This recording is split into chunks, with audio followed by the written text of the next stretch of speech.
अच्छा अब आप देखें, इसमें स्टार्ट करते हैं, ये चेक करें कि ये जो है आपकी वोल्टेज है, सप्लाई वोल्टेज, ये इस वक्त हमारी सप्लाई वोल्टेज ये वाली है, ठीक हो गया।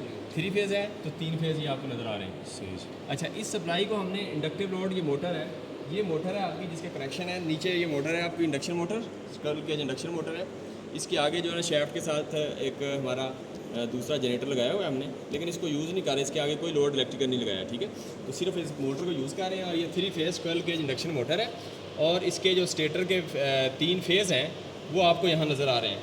अगर इसमें आप देखें तो ये ए फेज़ है, यानी इस और इस पॉइंट के दरमियान ए फेज़ है, और इसके और इस पॉइंट के दरमियान बी फेज़ है, और इसी तरह इसके और तीसरे के दरमियान तीसरा फेज़ है।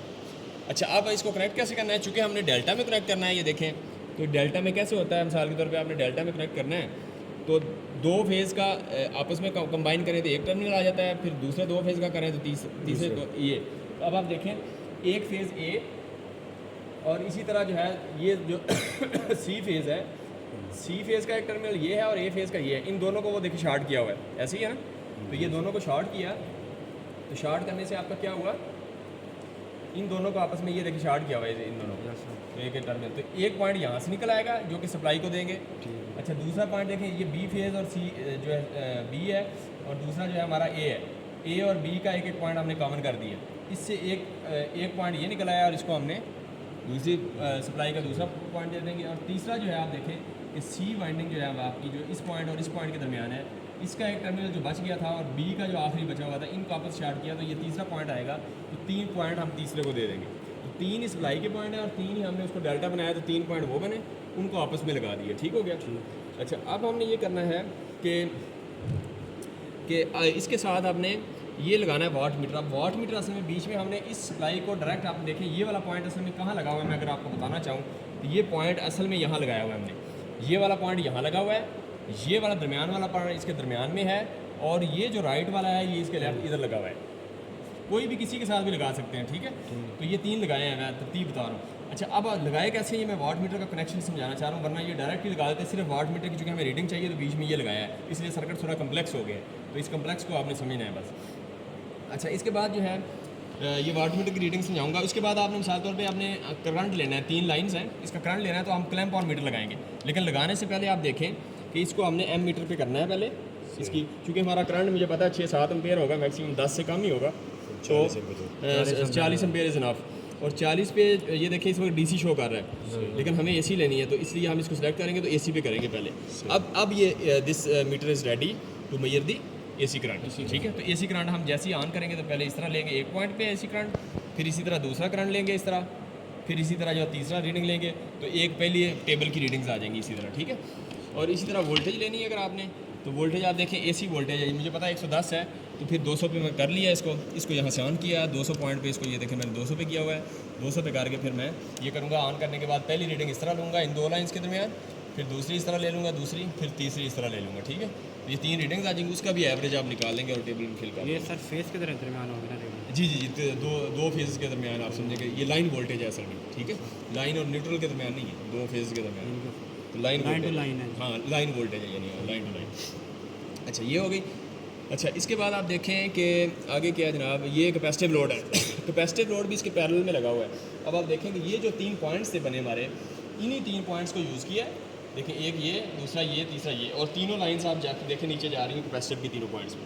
अब कैपेसिटिव भी डेल्टा में कनेक्ट है, अगर आप देखना चाहें कैपेसिटिव डेल्टा में कैसे है, तो कैपेसिटिव देखें, इसके भी देखें तो ये पॉइंट आपस में शार्ट किए हुए हैं, ये देखें इन 2 के पॉइंट्स ये देखें आपस में शार्ट हैं, इन 2 के पॉइंट्स आपस में शार्ट है। वाइंडिंग इसी तरह है कि इस तरह क्रॉस में वाइंडिंग्स हैं, वो जिस तरह आपने कैपेसिटर बैंक के जो वाइंडिंग नहीं है, यहाँ तो कैपेसिटर के जो 2 टर्मिनल है क्रॉस में लगे हुए हैं, तो इस तरह फिर इसको हमने डेल्टा में बना दिया।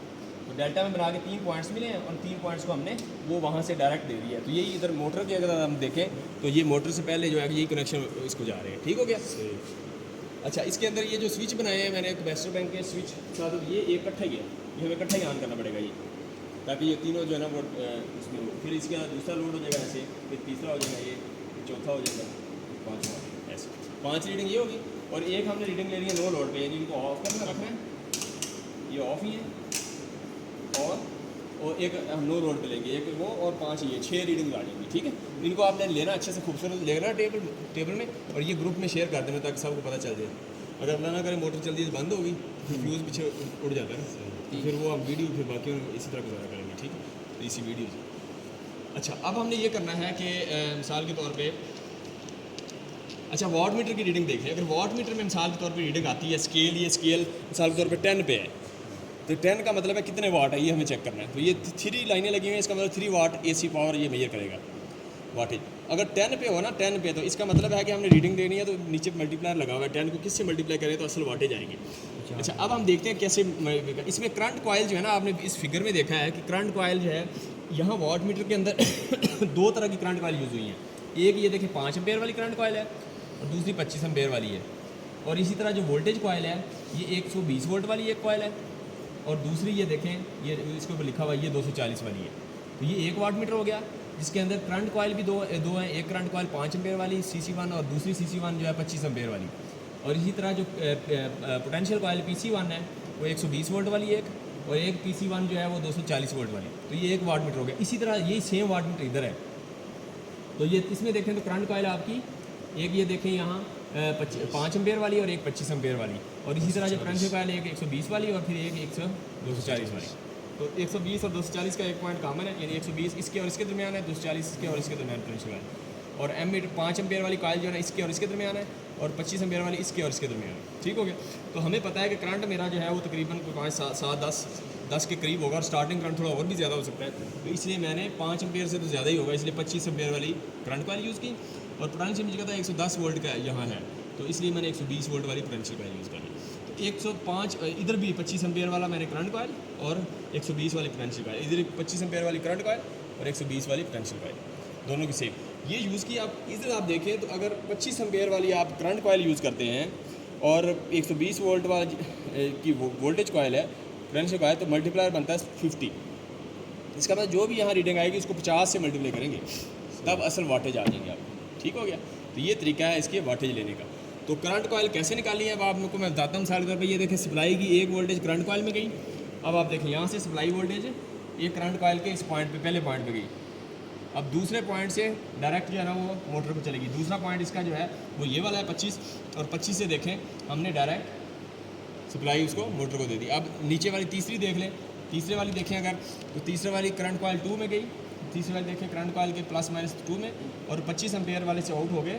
ये देखें कि उसके अगले तीसरे बजे दरमियान वाली डायरेक्ट चली गई। ये देखें दरमियान वाली, ये 2 वाट मीटर मेथड का तरीका ये है वो सर्किट।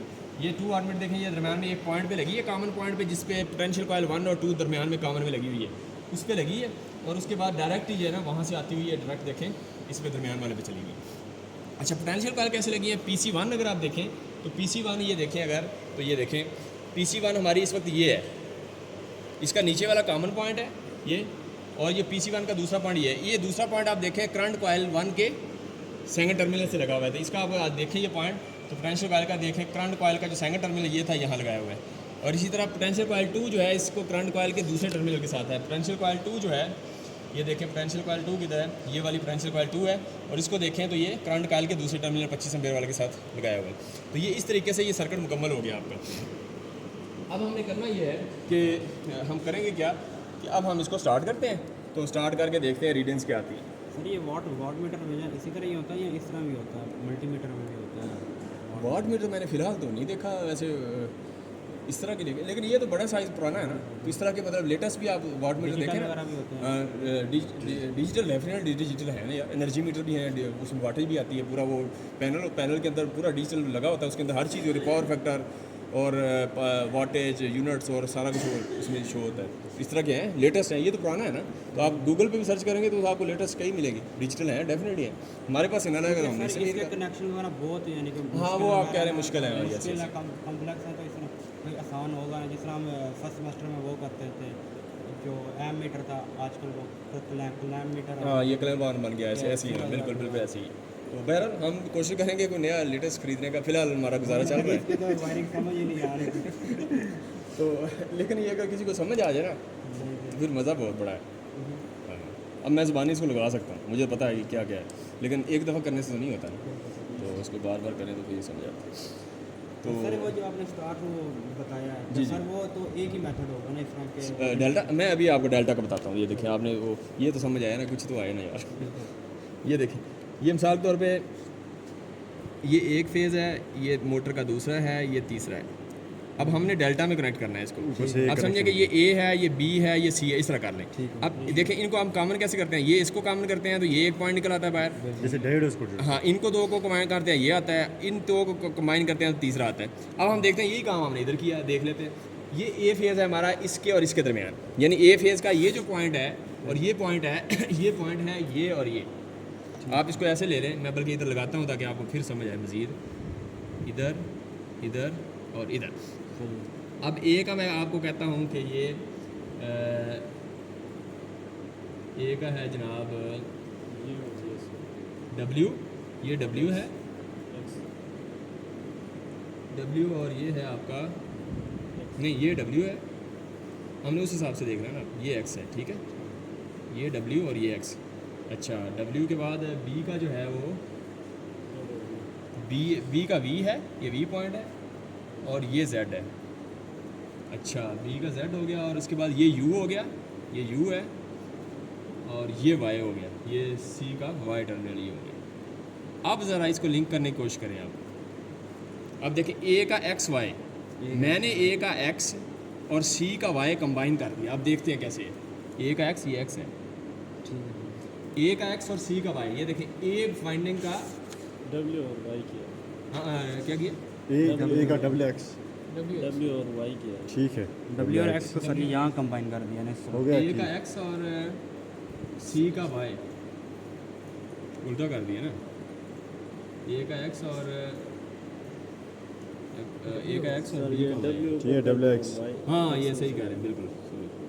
ये W ऊपर आएगा और ये एक्स, X नीचे आएगा। हाँ, अब देखें A का W और C का Y, इधर वीडियो रखना। बिल्कुल सर, A का W और ये C वाइंडिंग का Y आपस में शार्ट कर दिए। शॉर्ट कर दिया। तो A का W और C का Y, तो ये एक पॉइंट आ गया। एक पॉइंट इधर से इधर आ गया। अच्छा, अब इसमें देखते हैं B का Z और C का U। C का U ये है और B का Z ये है, इनको आपस में शार्ट कर दिया तो ये पॉइंट आ गया B और X, अच्छा, ये वाला जो है A का X और B का V, ये शॉर्ट। A का X और B वाइंडिंग का V, इनको आपस में शार्ट कर दिया तीसरा पॉइंट आ गया। तो ये बस ये आसान है। उधर से असल में ये हैंड्स ऑन एक्सपेरिमेंट है, ये अच्छा है, इसको हाथ नहीं लगाना, ये नंगे है हर चीज़। सही है। इधर हाथ लगाएंगे पूरी 110 वोल्ट है, ठीक है।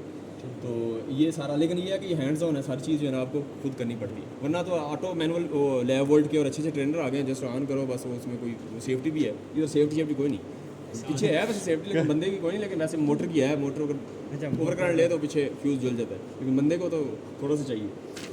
तो अब आप देखें कि यहाँ हम ये करते हैं कि आपने रीडिंग इधर ही ले रहे हैं, तो इधर लेते रहिएगा। अभी मैं ऑन करता हूँ, ठीक है। तो रीडिंग फिर मैं ही लेता हूँ क्योंकि रिस्की है सेफ्टी का, मैं आप ही लेता रहता हूँ। आपका अगर थोड़ा सा भी स्लिप ऐसे ऐसे हुआ तो फिर काम ख़राब हो जाएगा, है। तो इसलिए मैं फिर फर्स्ट ईयर नहीं चलता फिर। वो भी है, लेकिन बहरहाल कोशिश करते हैं कि खुद ये देखिए मोटर चल पड़ी है। तो कैपेसिटर बैंक ऑफ है अभी इस वक्त।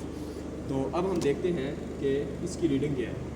तो पहले वाटेज की रीडिंग आप खुद ज़रा नोट करें, कितनी रीडिंग आप लें, ज़रा आप रिकॉर्ड करते हैं, आप ज़रा रीडिंग लें वाटेज के ऊपर स्केल पे कितनी शो कर रहा है, हाथ नहीं लगाना है।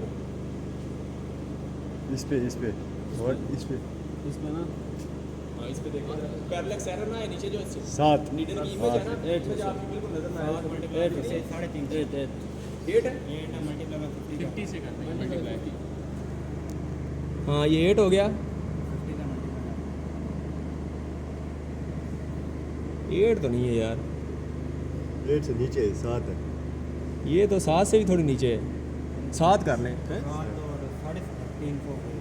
7 से मल्टीप्लाई कर दें, 7 को मल्टीप्लाई करें उससे 50 तो ये होगी आपकी 7 को 50 से मल्टीप्लाई किया 350 वाट आ गई, ठीक है। तो 350 लिख दें, P आपकी 350 आ गई, ठीक है। अच्छा, अब V जो है ना V1 V2 V3 इस तरह लिखेंगे, ठीक है। पहले V1 निकालते हैं, V1 V2 ये देखें ये V1 है,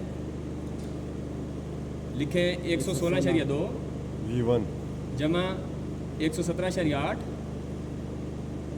जमा 116.5, इनको डिवाइड बाई 3 कर देंगे, ठीक है। ये आ गया। अब करंट लिखें आप, करंट है आपका हाँ 10.990 10.87 लिख दें, 90 ठीक है, ये थोड़ा चेंज होता रहेगा, खैर है। और 10.15 और 11.25, ठीक है। इसका एवरेज ले लेंगे, ये ज़रा खूबसूरत बना के बाद में ग्रुप में शेयर करनी है आपने, ठीक है। अब हमने अगला लोड ऑन करते हैं, ठीक है। तो ये देखें मैंने इसको ऑन कर दिया, बिस्मिल्लाह, ये ऑन हो गया, ठीक है। अब लोड ऑन हुआ, तो अब वाटेज की अगर रीडिंग देखूँ मैं तो वो वही है 350, ठीक है, 350 है, ठीक है। अच्छा, इसके बाद अगर हम ये लें वोल्टेज, तो वोल्टेज भी आप चेक कर लें 116.4, 117.7 और 116.3, ठीक हो गया। इसकी एवरेज ले लीजिएगा 3। अच्छा, करंट निकालते हैं 9.92, 8.39 और 10.03, ठीक है। ये आपके करंट आ गए, इनका भी एवरेज ले लीजिएगा। सारा दगड़ मगड़ करते जा रहे हैं, नज़र आ रहा है ना? हाँ बस ठीक है। अच्छा चलिए, अब आप ऑन करते हैं अगला। ये ऑन कर दिया।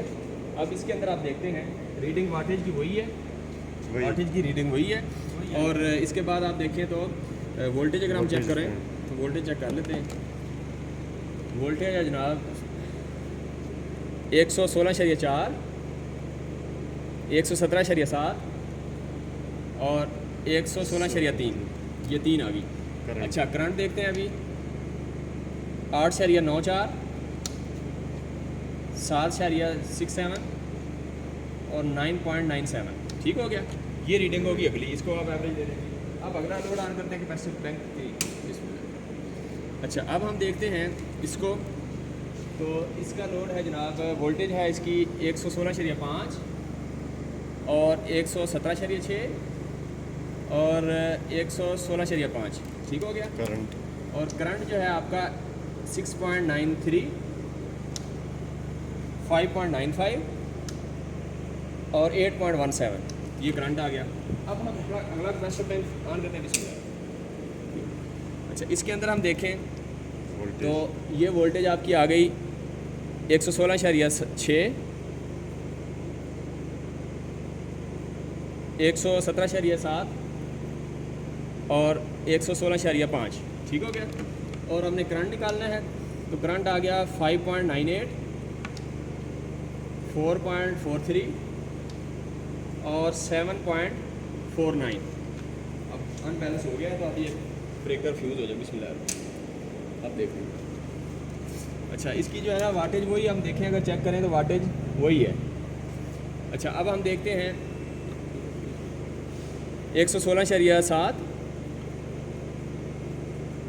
117.7 और 116.3, ठीक हो गया। करंट अब हम करंट निकालते हैं ऐसे करके 4.76, 4.04 और 7.19, ठीक हो गया। ये 3 हो गए। इन तीनों को हम जो है वो बंद कर देते हैं, तो जल ना जाए ना फिर। अच्छा, फ्यूज़ हो तो सर इनमें सारी करंट स्टोर हो गई, क्योंकि ये करंट देखें, अब एवरेज देखें, बिल्कुल हाँ कम हो रहे हैं, पावर फैक्टर लो हो जाएगा। ये फिर पावर फैक्टर ज़्यादा हो जाएगा। हाँ, क्योंकि देखें ना वी आई नीचे कम हो रहा है ना, वी और पी तकरीबन सेम ही होगा। वी देखें ना, इतना ज़्यादा नहीं फ़र्क पड़ा हुआ, वी भी कांस्टेंट है, पी भी कांस्टेंट है। तो आप देखें तो आई सर ये कम हुआ, किसकी तो वजह से हुआ है सारा हमने ये जो सिर्फ कैपेसिटर लोड, ये कैपेसिटर लोड का कमाल है सारा, समझ आ रही है सही, ना, सही। इसकी वजह से हुआ है। तो सर ये हम आम अपने घरों में भी कर सकते हैं लेकिन घरों में करने का क्या फ़ायदा, आप कैपेसिटर बैंक लगाएंगे इतने महंगे, वो तो आपको पावर फैक्टर का पेनल्टी डालती नहीं है वापडा, घरों को तो नहीं डालती, रेजिडेंशियल लोड्स को। तो आपको लगाने की क्या ज़रूरत है? सोलर वगैरह लगाते हैं उस टाइम तो सोलर का तो इसका पावर फैक्टर के साथ वो तो डीसी सप्लाई होती है उसकी, उसके ये इन्वर्टर ही लगता है ना एसी के लिए। इन्वर्टर तो आगे एसी लोड तो आपका वही है ना। इन्वर्टर का तो इतना वो नहीं है, लास्ट चार्ज है वो इंडक्टिव पावर इतनी नहीं खाता, उसकी एफिशिएंसी 97 या 95 इन्वर्टर की एफिशिएंसी लेते हैं। तो वो क्या है, वो तो मसला ही नहीं है। तो पावर फैक्टर उससे तो इतना नहीं होता, लेकिन घर का जो पावर फैक्टर कितना होता है वैसे मैंने तो चेक किया है, लेकिन यह कि वो वापडा हमें पावर फैक्टर पे पेनल्टी नहीं डालता, तो इसलिए हमें घरों में पावर फैक्टर लगाने की क्या ज़रूरत है, वापडा को फ़ायदा देना ना, तो वापडा की क्या ज़रूरत है, समझ आ रही है? उसको कोई फ़ायदा। हाँ, कमर्शियल जो बड़े लोड है, हमारा तो घर का 5 किलोवाट मैक्सिमम होता है, यूनिवर्सिटी का फ़ायदा भी। हाँ, यूनिवर्सिटी है तो इसको पेनल्टी पड़ती है। ये अपने कैपेसिटी में वो आप लोगों मैंने बताया इन्होंने लगाए हुए हैं, ताकि जो है ना ये, सर ये था 3 फेज यानी कि ये हाँ ये 3 फेज थे। तो इसमें जो फेज डिफरेंट है वो कितने का होता है? 120 का होता है। ये डेफिनेटली 3 फेज़ हैं, तो उनके दरमियान 360 है तो 120 का डिफरेंस सर होता 440 में होता है। 400, 440 के भी हो जाता ना वोल्टेज, हाँ हाँ, वो कैसे आ जाता? देखें ये इस वक्त जो है ना 110 वोल्ट है ना, तो आपने वो फार्मूला पढ़ा होगा, line voltage is equal √3 V phase. अगर वी फेज़ आपकी क्या है वो 220 वोल्ट है, तो लाइन वोल्टेज क्या होगी 380 या 390, यही फार्मूला बनेगा ना। तो वो 440 की वजह से लाइन वोल्टेज है वो, फिर इसका मतलब 220 की बजाय वो 240 होगी। देखें ज़रा 240 को √3 से करें वो 440 बनता है, या 420 इस तरह ही बनेगा, या 440 है उसको √3 से डिवाइड करें तो वो फेज़ वोल्टेज होगी। अगर वो है तो लाइन वो हो जाएगी, फार्मूला वही है। इस वक्त 110 लाइन वोल्टेज है, इसका मतलब फेज़ वोल्टेज इससे भी कम होगी है, √3 करेंगे तो वो 67 70 या इतना वो बनेगी, समझ आ रही है। तो 110 पे ये मोटरें हमने फ्रांस से 1980 या उसकी मंगवाई हुई हैं उस वक्त की, तो ये चलती 110 पे थी उस वक्त। तो 110 ये अल्टरनेटर लगा इसके साथ सर। जी, एक आगे ये कंपाउंड जनरेटर है, डीसी जनरेटर है, इसको एज अ मोटर भी यूज़ कर लेते हैं, जनरेटर भी कर सकते और ये हैं। सब पीछे लगाए शंट हैं motor, series motor, compound motor, या तीनों जनरेटर एज अ तीनों पीछे इसका बंद किया हुआ है हमने, पीछे इसमें सारा पूरा जो इसकी तीनों फेस बाइंडिंग है ना, उस चार ये देखें, ये नीचे आपको नजर आ रहा है ना, ये नीचे आप इस मोटर का देखें तो वो देखें 6 टर्मिनल है, यही 6 उठा के हमने इधर दे दिए हैं बस।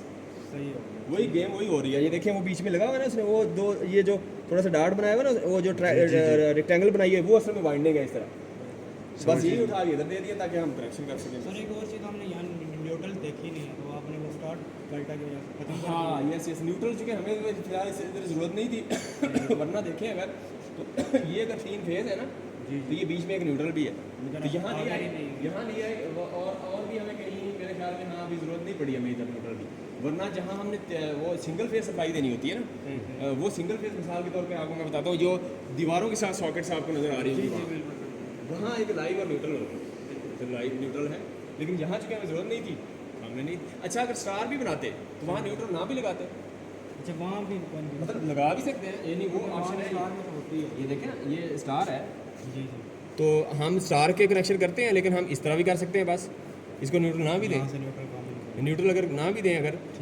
कुछ कनेक्शन में आप पावर सिस्टम में पढ़ते हैं ना, इसको न्यूट्रल दे भी सकते हैं और ना भी दें, तो वो ये दो डिफरेंट ऑप्शन बनते हैं ना, दोनों केसेस दोनों केस हैं, लेकिन नॉर्मली होता है यही है कि न्यूट्रल है, एग्जिस्ट करती है आप न्यूट्रल, तो सर लेकिन हमने ये यहाँ दोनों क्यों ये स्टार क्यों नहीं किया और यही क्यों किया? हाँ वेरी गुड। अब देखें इसके अंदर जो वोल्टेज है, इसकी वोल्टेज है ये जो वाइंडिंग है मोटर की, ये 110 वोल्ट पे वाइंड है।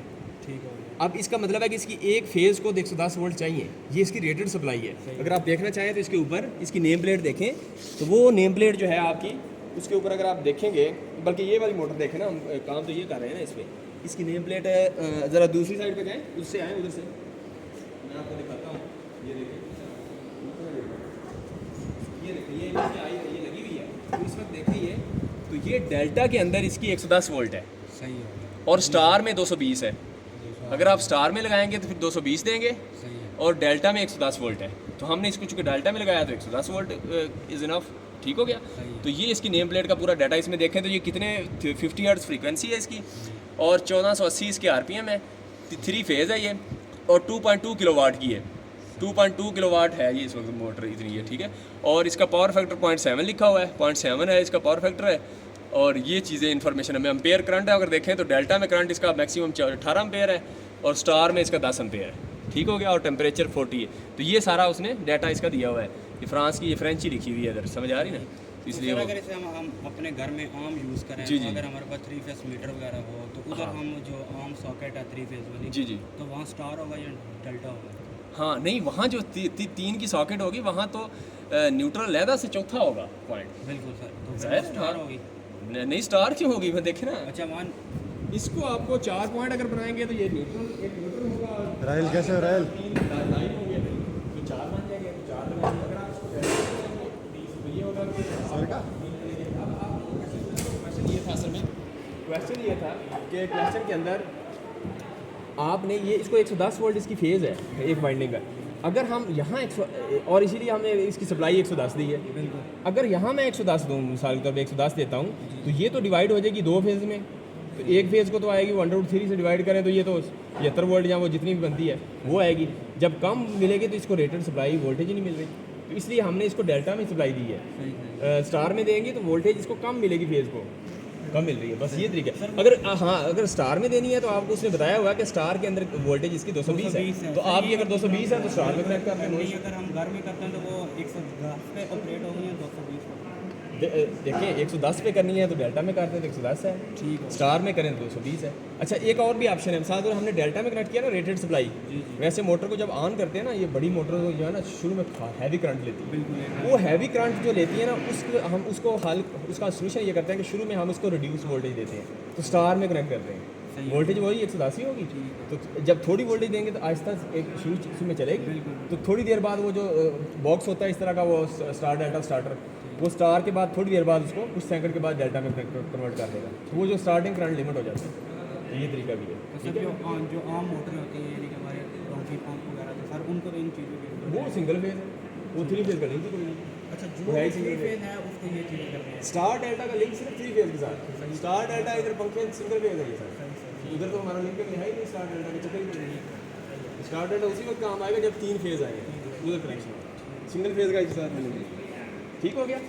अभी और क्वेश्चन, वेरी गुड यार, ये क्वेश्चन पूछे तो वीडियो ज़रा यूजफुल होगी है। तो और क्या आपका क्वेश्चन है? तो टेंडर से लगा देंगे। सर अभी नहीं है इंशाल्लाह, फिर अभी चलें, गुड, वेरी गुड।